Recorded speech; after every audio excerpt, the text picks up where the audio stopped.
विश्वास आणि सत्याची ताकद.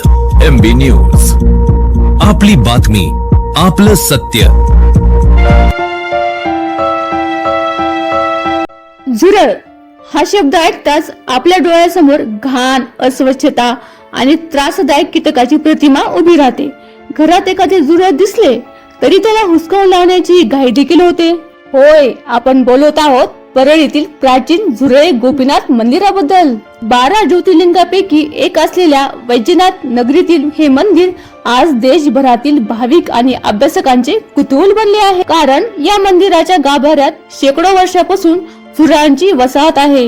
विशेष म्हणजे ही झुरळे भाविकांच्या अंगावर पडली तर अनेक जण ते शुभ आणि भाग्याचे लक्षण मानतात. पण याहूनही आश्चर्याची गोष्ट म्हणजे शतकानुशतके येथे वास्तव्य करूनही या झुरळांमुळे कोणताही संसर्ग, रोगराई किंवा उपद्रव झाल्याची नोंद आढळत नाही.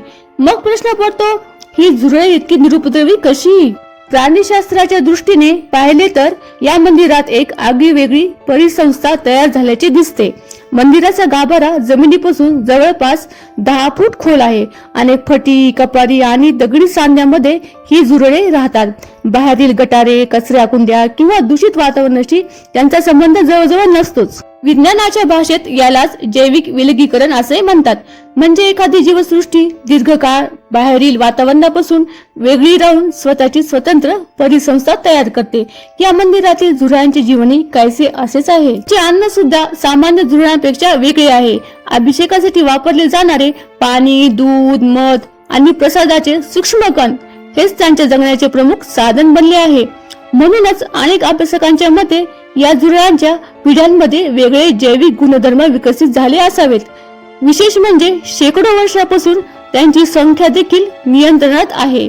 ना त्यांची अनियंत्रित वाढ दिसते, ना कोणताही उपद्रव. हे संतुलन निसर्गाच्या एका अद्भुत व्यवस्थेकडे निर्देश करते. प्राचार्य डॉक्टर जगदीश जगतकर यांच्या मते मंदिरातील ही झुरळे अमेरिकन कॉकरोच या प्रजातीची आहेत.